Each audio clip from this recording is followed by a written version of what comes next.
How powerful is your identity? Are you the great blue whale of the sea?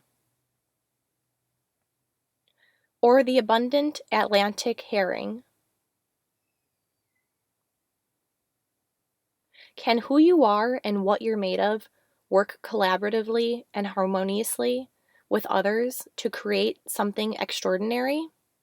As the midterm election is upon us, we understand firsthand how impactful synergy is. If your identity is such a critical component in collaboration, understanding and fueling it is imperative.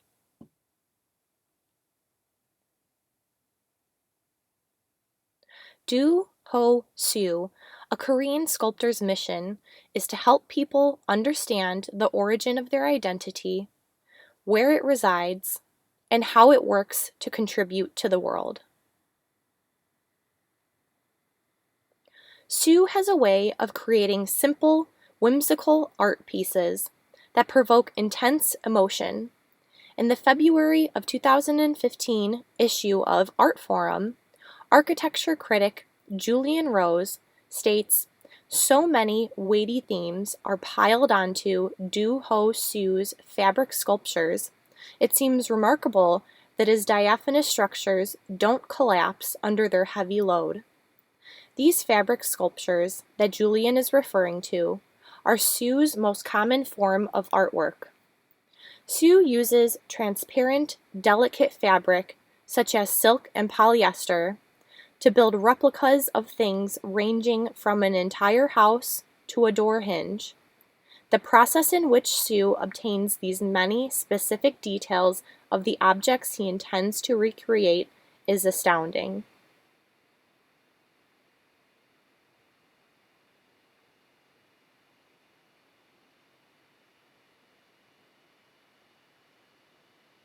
Suh uses a process called rubbing, which he learned while attending the STPI Creative Workshop.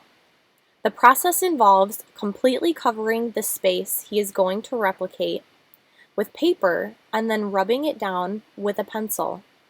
According to Blaine Brownell in a 2016 article in Architect magazine, Suh blindfolds himself while performing this rubbing technique and describes it as intimate and sexual.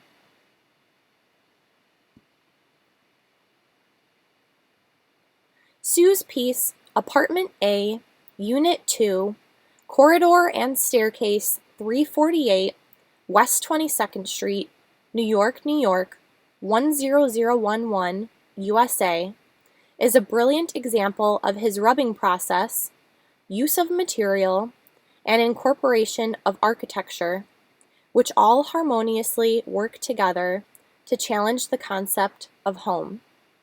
Suh recreates former residences of his as an example of the concept of home and its residence, which isn't actually the physical location of it, but the feeling it provokes.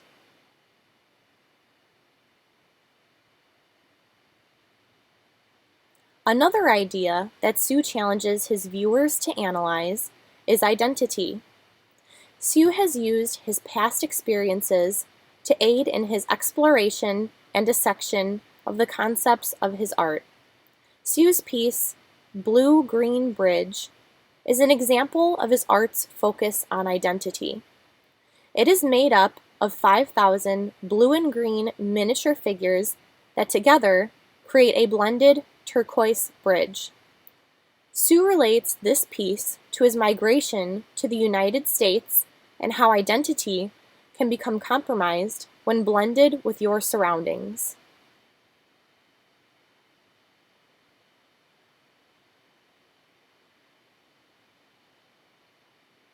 In a 2002 article in The Guardian, written by art critic Adrienne Searle, she criticizes Suh's work due to its elegance, which Searle describes as conforming and manneristic.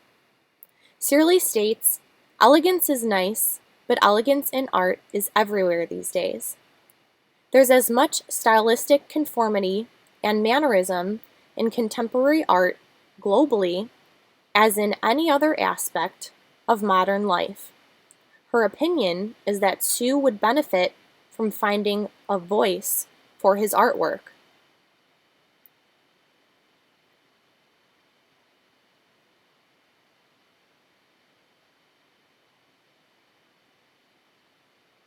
There is little to no controversy related to Suh's art. Honestly, everyone seems to love him and his artwork.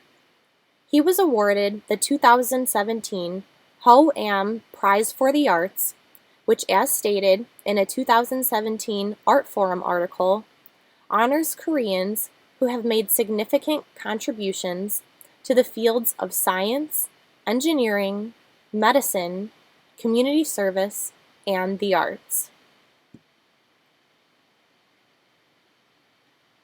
I disagree with Adrian Searley from The Guardian because I wouldn't classify Suh's art as elegant. I interpret it as almost ominous, as if it were ghost-like. I like the use of color that Suh uses.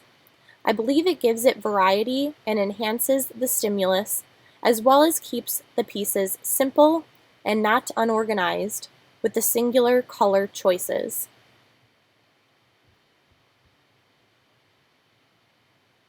I do pick up on the whimsical vibe that has been used to describe Suh's art.